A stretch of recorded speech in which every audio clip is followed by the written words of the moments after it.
Welcome to the Business Spotlight. My name is Jada Walker. I am your host for today's conversation, and my guest today is Lisa Temple. She is the managing member of Temple Law PLLC. We'll be talking about her business, journey to business ownership, challenges, best practices, and take a peek at what it's really like to build and operate a business. So, Lisa, welcome to the show, and thank you for being here today. I would love for you to give us a little bit of your background of who you are and a little bit about your business as well. Jada, it is so nice to be here. Thank you so much. Hi, everyone. I'm Lisa. I am a business attorney. I practice out of Connecticut, but also have I'm barred in New York and have another associate who's New York and Connecticut as well. And we also cover Pennsylvania and New Jersey. So we have a tri-state effect going on. Um, Yes, we help businesses of all sizes grow, and that's really the main thrust of what we're formed to do and love doing. Nice. I love that. Okay, so let's set the stage for our listeners a little bit. So, generally speaking, of course, you are the founder. So, what does your owner structure look like? Well, we are small and mighty, and so I'm the sole owner right now, and there are three attorneys, including myself, a paralegal, and an executive assistant. Very excited that we're onboarding a law clerk soon, so that will be a nice addition and round out the team. But the ownership structure is pretty straightforward. It's a professional LLC owned by me. Oh, so when did you decide that you were going to start your own LLC? Like, what made you make that decision? Well, I am a mom of three, and also I was until recently, my dad passed, a caretaker of my parents. And so I have also kind of done it all in terms of working at a big law firm and then working at a big Fortune 500 in-house position as an attorney. And so although I liked all of those jobs, I really, they were challenging to manage my family responsibilities. And Right. also the structure of the jobs, the incentives, the way we work, like I just wasn't ever satisfied fully, and I felt like I could do it better on my own. So I Yeah. decided to take a leap of faith and a chance of myself. And about 10 years ago now, I decided that I was ready to do that, and it was a little scary, but it gave me the flexibility to kind of do it all. And I can't believe it's been 10 years. So that's really the Yeah. impetus. Yeah. I love that for you because it is like, I feel like being a mom, I just became a mom like 2 years ago. My Oh, daughter actually, congratulations.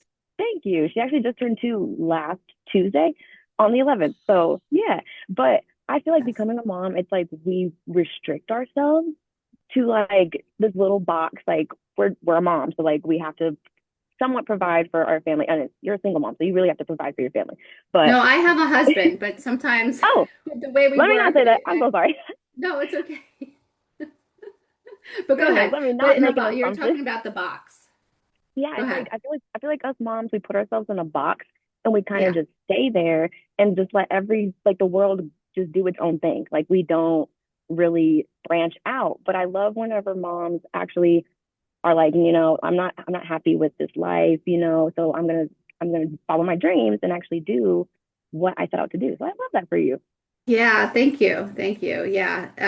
It allowed me not to compromise my values as much, which and my priorities, which are my family. So even though I think I'm probably working harder now than I was before in a lot of ways, but overall I'm able to be flexible, and that's really was the key for me. Yeah. Yeah. So many business owners, but I know you just kind of talked about time, especially those that are newer in entrepreneurship. I feel as though they don't have enough time. So I'm obviously curious, based on your experience for the past 10 years, if I were to give you an extra 10 hours back in each week, how would you invest those hours? Oh my gosh, I love this question. But I think that I mean time is always as a person who has always billed by the hour, and I'm starting to not to do that in my law firm. But time is always, it's been me versus the clock. And so having an extra 10 hours a week sounds like a luxury, but maybe not. I don't know. Uh, I think what I would do is invest in more like it sounds cheesy and woo-woo and whatever, but more self-care. I think I would do more. I mean, I'm I doing the feel bare minimum now, and like, I think I yeah, need more. So I probably would be more, meditating more, and I don't know, yes, maybe I would start a gratitude journal. That would be awesome for me. yeah. I feel like I used to do so much. Like I really used to do so much before I was a mom, but now I don't do like hardly anything. And I've been trying to get back into some of those things. It's just hard. It is so hard to just Well, get back you into have a something. 2-year-old. I mean, Yeah, that's like a whole it makes it nother so hard. situation. I have three, but there are two in college and one is 15. Oh So that's wow. a different Right. stage of life. They can literally fend for themselves. They can do For anything. sure. Yes, for sure. So, But yeah, self-care, that's like number one. That should be number one for everyone. Everyone deserves a little self-care every now and then. well, you can't handle the other stuff. Like I feel like I'm full out all day long and I don't Yeah. have enough time to decompress because I have so many responsibilities I'm juggling. Right. So I think I would just be overall happier. And like, isn't that the point of life? To be Right. happier? So I think, yeah. Exactly. I like that. Okay, so before we get into the nitty-gritty of the business itself, let's look at your background a little bit and what led you here. So we kind of already talked about what led you into this business itself, but as you look back on your journey so far, what has been the most memorable roadblock or hurdle that you were challenged with and you were forced to overcome? Ooh, these are good questions. I think that more recently, the roadblock or just challenge, I don't think it's a roadblock. I think it's more of an invitation to evolve, has been use of both by both clients and us of large language models, ChatGPT, and all the AI stuff that's come out. So it's changed everything. The way that clients are looking for legal help, Hmm. the fact that they're not as much. I was So gonna say, do that's you a think it's big challenge. helping like with your guys' business, or is it kind of like taking away? Well, it's interesting. It's both. I think that Mm, it's helping us to deliver higher quality stuff because yeah. we find that we're taking around the same amount of time, but we use um, legal, with all of the restrictions and protections of for data security and all that uh, software AI to help us with our work. Hmm. Um, and it has provided, I think, a better output. Like it's like the super smart person on your shoulder, right? To helping you. But for clients, a couple of them have fallen away because they're the smaller, like individual business owners who think they don't need attorneys because they have ChatGPT, which has been very interesting. Or they're looking for a deal, like to lower their legal fees. I don't think, by the way, I don't Hmm. think either of those are the right ways to think about it. But Right. Right. the challenge for us has been to kind of educate and help our clients think through whether that's a good idea or not. And sometimes maybe you could use ChatGPT to look up Right. something, and that's okay. But I guess at least right now, the where things are, it's almost always not a good idea. But so that's been the hardest challenge so far lately. Yeah, I've been we kind of use it for our job sometimes. So I've been getting more into the AI, but I was someone that Hmm. I was trying to avoid it because I was just like I didn't want that in my life, I guess. I don't know. I didn't want like Yeah, the whole iRobot type thing to happen. right. It's a little unnerving, and also yeah. Are you getting smarter when using it? No, Right. or Because maybe you some of are. these I don't kids know. online, I'm like, they don't sound very smart. I'm like, you guys aren't even writing your papers. You don't like you're not even reviewing it. That's the thing. Like at least review what ChatGPT put out there for you. Like Yeah, yeah, they're just and a lot taking of it and like lawyers, copy by the paste. way.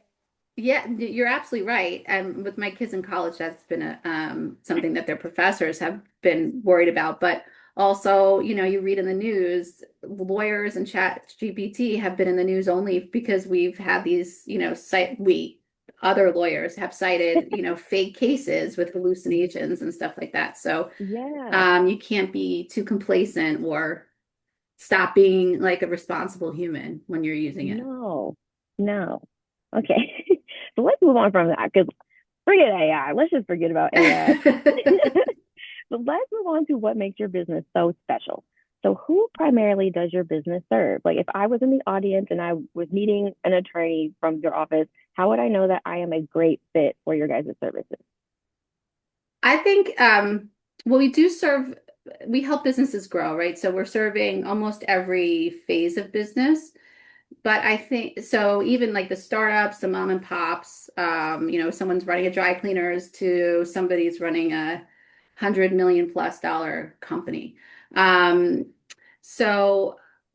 but I think the distinction is really what type of relationship you're looking for with your attorney and what kind of attorney you're really, what the personality. So we're empathetic and we care and we listen, which a lot of attorneys don't. We also don't. One of the reasons why I mentioned before I don't love being at a big law firm is because you're expected to be aggressive and especially in New York City to be kind of a jerk, and that's just not my brand. Yeah. I'm So like, even watching some of the shows that are on oh yeah, TV, I'm like, oh yeah, my God, you're ruthless. I know. And like that, if that's what's required of me, I'm out. Like I don't want that. And so this is the way that I've found that I can be myself and actually it's successful. Like you don't always get what you want when you're a jerk. I Right. think it backfires a lot of the times. I feel like people So forget that. And that's why they act the way that they act. They think like being a jerk is going to get them exactly what they want nowadays. But yes. yeah, I'm just like, no, calm down. So so exactly. So the collaborative, I mean, sometimes you have to be firm, right? You can't you not be protect your client, but that doesn't mean you have to be a jerk. And then the other thing is so that's very consistent with our personalities. We've created a group of people who have the same values. And then as kind of an evolution of that, which is another way to differentiate ourselves, is the fact that because we value transparency and relationships, we've come to believe that value-based pricing, like flat fees and subscription fees, are a better engender a better relationship with the client so that, you know, instead of the client being worried that you're going to run up the bill when every time they Hmm. call you, they're more likely to call you if they know the fee is fixed for the month or whatever, and you can help them solve problems better, and the trust is there more. So Yeah. those are my main answers to your question there. Yeah, I love that. Could you actually, since you kind of brought up like the fees and stuff, could you kind of go into that a little bit and talk about your guys' fees and how all of that works a little bit? Sure. So I happen to believe that the billable hour it's not dead by any stretch, Right. but it is kind of on the way out, at least for people who are in the small law market who want to be competitive. And I think we have a great advantage because we are nimble and small, and so we can kind of adapt to new realities. And one of those new realities is AI. That's making the billable. We don't haven't yet found the efficiencies as much as we thought, but Hmm. it will eventually make the billable hour less of a good measure of value that we're giving to the client. Yeah. And so and because of the values that I said before, that it doesn't feel like the incentives are aligned to benefit the client, right? If you're the lawyer's incentivized to spend more time billing the client hourly instead of finding Hmm. the best and most efficient way forward. So I really love the transparency of flat fees. And so they're really hard to do. Um, but I have software and tools to help and advisors, and I've been able to do it successfully. And so that's where we're trending.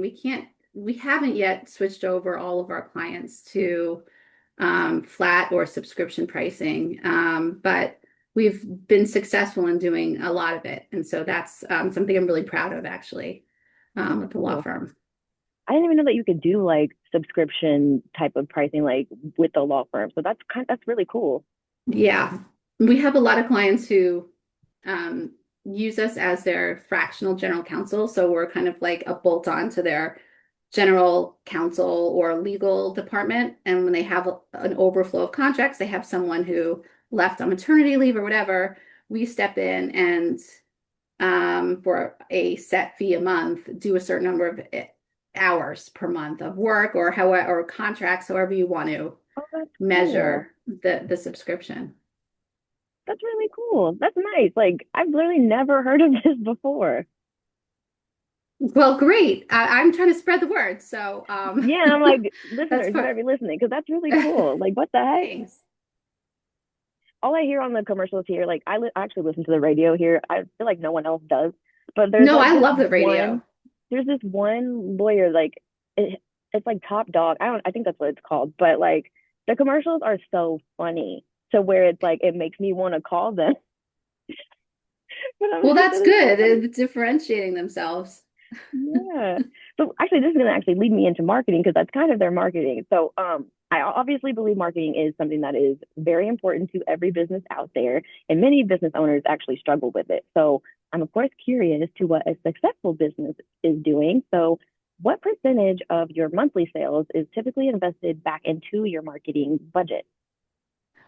It's kind of hard to measure. I mean, we do have a marketing company who we pay on a monthly basis, and Okay. it's not a terribly large amount. I would say it's probably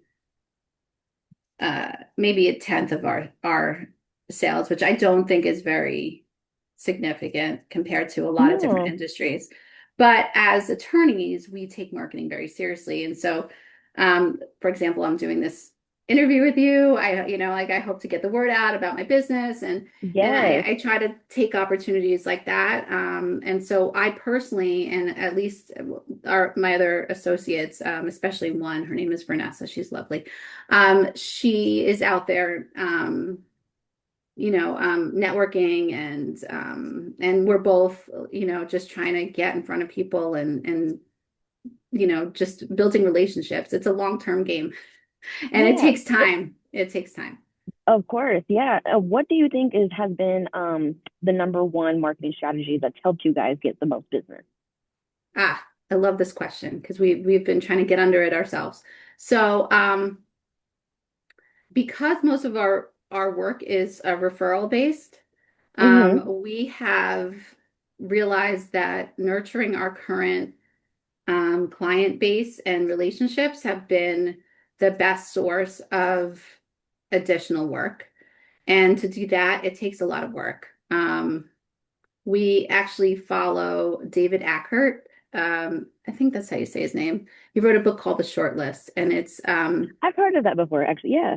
yeah, it's really good. It's I mean, you could spend, your whole working hours doing this kind of like relationship building. Mm, So I don't ever feel like I'm doing it quite well enough, but just reaching out and taking people to coffee and eventually those relationships will grow roots and flourish, but it takes time. So that's, part of it, a big part of it. But the other part is like LinkedIn and, making sure that we're visible and posting frequently and all that kind of yeah. stuff, which It's funny is, because I was just telling someone I didn't realize that people use LinkedIn almost like Facebook now. Like I didn't realize that until I started this job, and people are like they keep talking about their LinkedIn. So I was like, let me go on there and like actually look.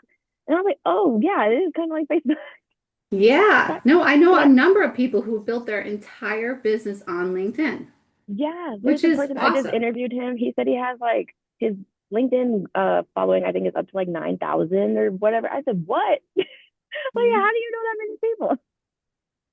Yeah, and it's just showing up every day. Yeah. Yeah, So that's that's so hard. crazy. Yeah. I was like, good for you though, because I don't even have 9,000 people on my Instagram or I know. TikTok or anything. I'm like, that's so hard. It's It's hard. crazy. So moving from marketing into our sales, because we've kind of talked about it a little bit. So what does your guys' sales process actually look like? You guys just you kind of just talked about it a little bit. Yeah.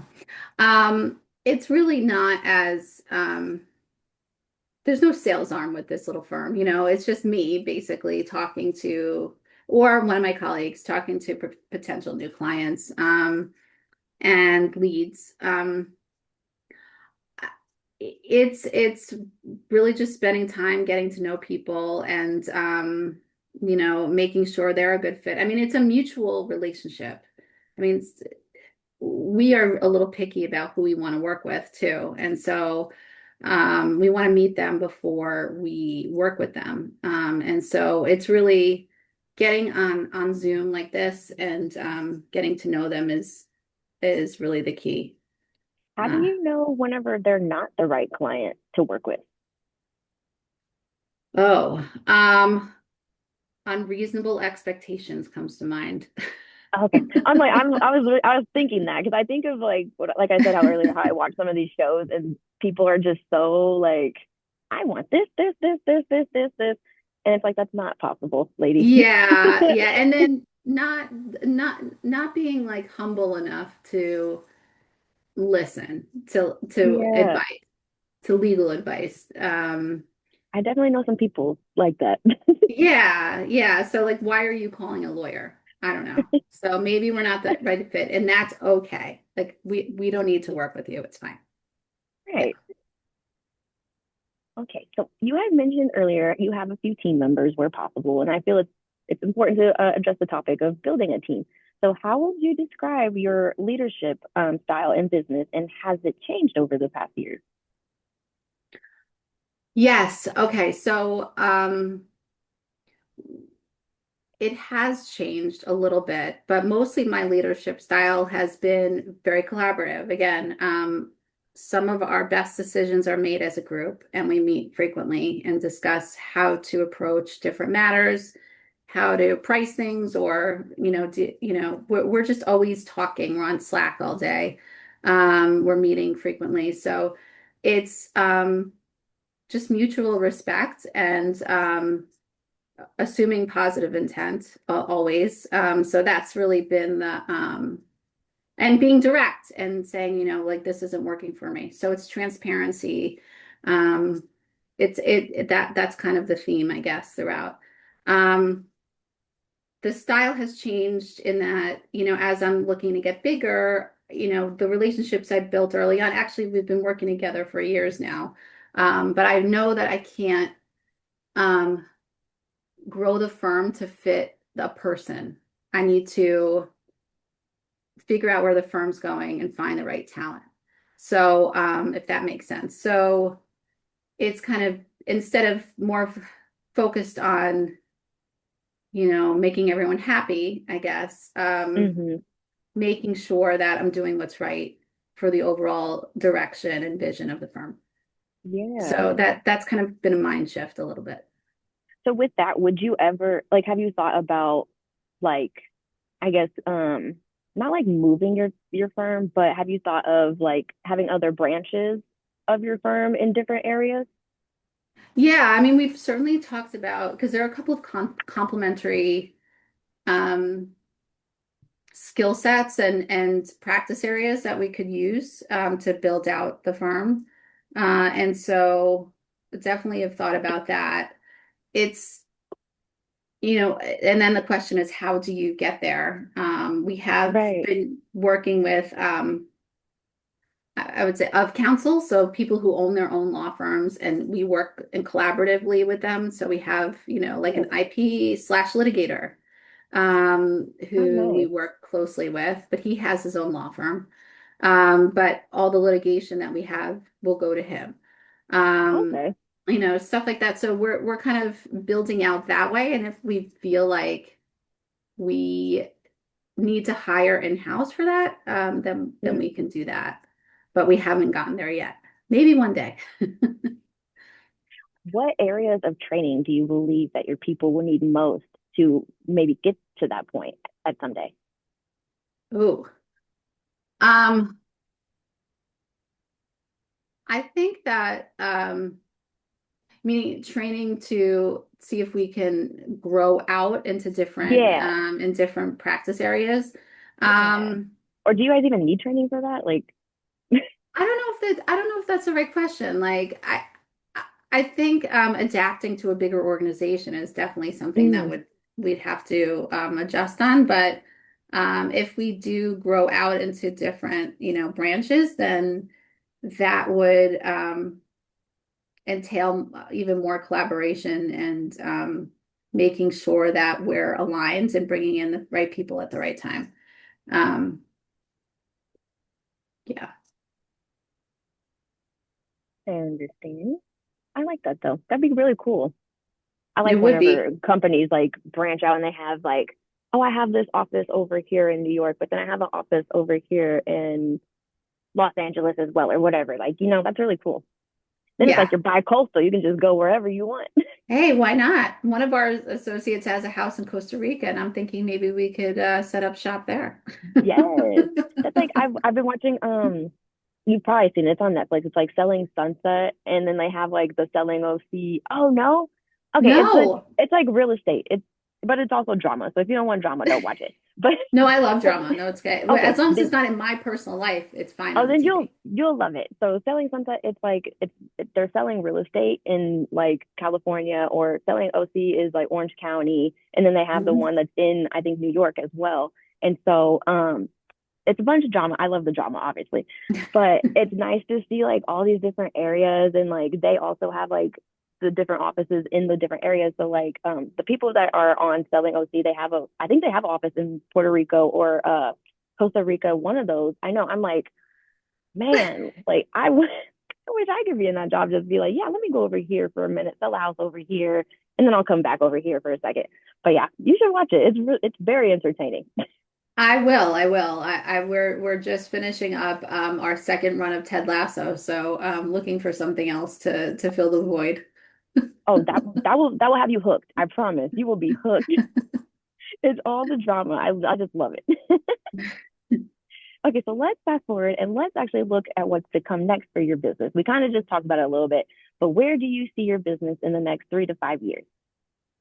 I recently we've been seeing a lot of growth in the subscription space. So that's working with bigger companies to provide that bolt-on kind of general counsel type services. So lots of contracts and high volume stuff. And so I do think that that's kind of a unique service that we offer. And I think we'll be leaning into that more in the years to come. So yeah, I think that our growth would be more, I guess, uh, this more of the same in terms of what we're doing now, not as many branches as we were talking about before. But yeah, I think that's where we shine is that we're able to do a lot of volume in kind of a short period of time and be responsive. Yeah. I like that. I like that. Okay, so you have got a really interesting story, Lisa, but as we wrap up, I do have a few rapid fire questions that I'm going to ask. Are you ready? Sure, bring them on. Go ahead. Awesome. Okay, what is the key to success for you? Balance and balance. Balance and I balance. balance and balance. Yes. Keep your priorities and don't let your work encroach into every aspect of your life. I'm still trying to figure that out, but that's the answer. It's like that's the goal. Okay. That's the goal. What is one piece of advice for other business owners that you would like to give? Oh, well, I guess it's along the same lines. It's making sure that your whole being isn't poured into the business. No one else cares as much as you do. It's kind of lonely. And so having different priorities and in other outlets, it's easy to just get so focused on the business that you lose sight of life. Don't do Love it. that one. I love that one. That's a great one. Okay, so last little rapid fire question. This is kind of a fun one. If I had a Okay. bit of magic dust and you could choose one spot of your business to sprinkle it, where would it be? Ooh. I would love to. One of my bigger goals, I think it would be harder to do, so the magic dust might be key, is I would love to all my clients to feel like they are part of a subscription, even if they're paying hourly or they're not really active at the moment. I like to build a community. And so to do that, I have some ideas and talk to a couple people as to how to eventually make that work. But that if I could turn a switch on and have it done, that would be amazing. Right, I'm like, now I need to give you some magic dust. I'll poop it through the computer. I'll So take it. fingers crossed that that works out for you, because that would be awesome. Thank you. Okay, so before we get to the final question of the day, could you please share with our audience how they can follow you and learn more and contact you? Absolutely. So I'm on LinkedIn, very important, both as an individual and also the law firm. Also on both are on Facebook and Instagram. And you can find me at Lisa at temple-law.com. Awesome. Okay, so the last question of the day it is a good thinking one. So, what is most inspiring to you today? Um, I don't know, this celebrity person just came to mind. Their name is Alok. I don't know if you've heard of Alok. They're Mm-mm. just a tr they're amazing. Poet, comedian, trans person who just lives authentically, and their life is a poem. And so I think Aw, that's most inspiring me today is that, um, yeah, to keep sight of who you are and to not compromise. I love that. You said the name was Alok. Yeah, look How them do you up. how do you how do you spell that? Oloke? ALOK. Alok. Okay, I'm definitely going to look that up after this. I love that. Well, this was a great conversation. I actually really enjoyed hearing your story. So thank you so much, Lisa, for coming Oh, and Jada, being on here. the pleasure was mine. I really liked talking to Yeah, you. yeah, And thank I you. yeah, you're so easy to talk to. Thank you for the opportunity. Well, thank you so much. And of course, I just want to encourage all of you watching to save this show and come back and watch it again because Lisa really did have some great insights for business. Also, please do not forget to like and subscribe to our channel so that you can get notifications every time a new conversation drops, just like this one. Thank you again to everyone who joined us today, and a special thank you to you, Lisa, again for being here with me. We really appreciate it. Thank you.